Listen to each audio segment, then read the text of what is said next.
Buenos días, mi nombre es José Ángel Morantes y vengo a explicarle un diagrama de flujo, el cual determina el área del volumen y el área de un cilindro. Con los datos de entrada que tenemos sería R y sería H, que nuestra R sería el radio y nuestra H sería la altura. Para determinar el área de un cilindro, tendríamos que calcular el área de cada uno de los círculos y tendríamos que determinar el área del rectángulo que conforman, por supuesto, a un cilindro. Para determinar el área del círculo tendríamos que decir que sería pi por r cuadrado. Para determinar el área de un rectángulo sería 2pi por r que multiplica la altura. H, que donde r sería el radio y h sería la altura. Eso sería para el área del círculo y el área del rectángulo.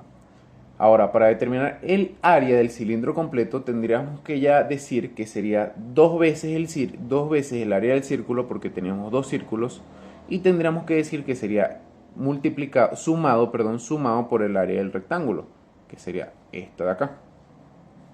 Ahora, para encontrar el volumen de un cilindro, tenemos que el volumen de un cilindro es pi por r cuadrado por la altura. Ese es el volumen de un cilindro.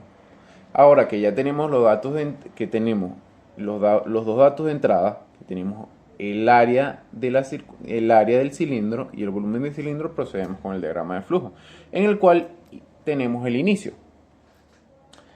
Tenemos el proceso. ¿Cuál es el proceso? Pues tenemos los datos de entrada, que sería R, que sería H, que sería AC y BC, donde R sería el radio, H sería la altura, AC sería el área del cilindro y BC el volumen del cilindro. Tenemos el proceso. ¿Cuál es el proceso? Tenemos los datos. ¿Cuáles son los datos? Los datos que tenemos, que son los datos de entrada, tenemos R y H, que serán nuestros datos de entrada. Luego tenemos el proceso. ¿Cuál es el proceso? Bueno, para encontrar el área del cilindro, en el proceso del área del cilindro tenemos, como lo especifiqué anteriormente, tenemos que colocar el área del círculo, pero tenemos que multiplicarlo por 2, porque tenemos dos circunferencias, por lo cual tenemos dos veces el área del círculo, más el área de nuestro rectángulo.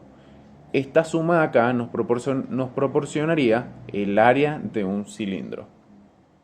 Luego continuamos y tenemos otro proceso más. ¿Cuál es ese proceso? Pues encontrar el volumen del cilindro, que acá lo tenemos. El volumen del cilindro es pi por r cuadrado por la altura. Acá está, pi por r cuadrado por la altura, en los cuales los datos los podremos, como ya sabemos, R es el radio y H es la altura. Para poder encontrar los datos tenemos que sustituirlo en R, colocarle el radio que nosotros deseamos y H la altura que nosotros deseamos, para determinar el área y el volumen del cilindro con los datos que le proporcionaremos. Ahora continuamos. Volvemos otra vez con el proceso. El proceso nos va a dar como resultado la salida, que la salida sería el área del cilindro y el volumen del cilindro. Y bueno, eso sería su fin. Para determinar que el proceso está en óptimas condiciones, o sea que está funcional y que el diagrama funciona, vamos a sacar una cuenta con nuestra calculadorcita. Como ya lo dije anteriormente, para chequear que nuestro diagrama de flujo esté en funcionamiento, tenemos una tablita en la cual vamos a sustituir el radio y la altura. Con el radio y la altura vamos a determinar el área del volumen del cilindro que estamos buscando. En nuestro caso, en el caso que yo elegí, tomé como radio 5 y tomé como altura 7.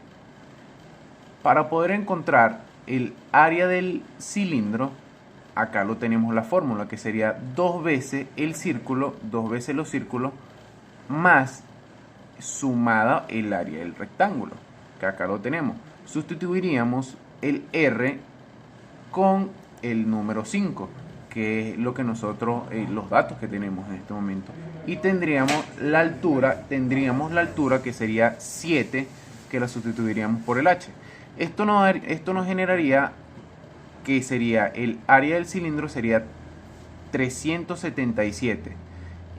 Y aplicaríamos lo mismo, pues sustituiríamos, para encontrar el volumen del cilindro, sustituiríamos R acá, que sería 5, y sustituiríamos H, que sería 7. Esto nos daría un total de 197.9. Bueno, en este momento pudimos ver que nuestro diagrama está en funcionamiento y que los datos son estos de acá, que se pueden verificar y están correctos. Bueno, eso sería todo por acá.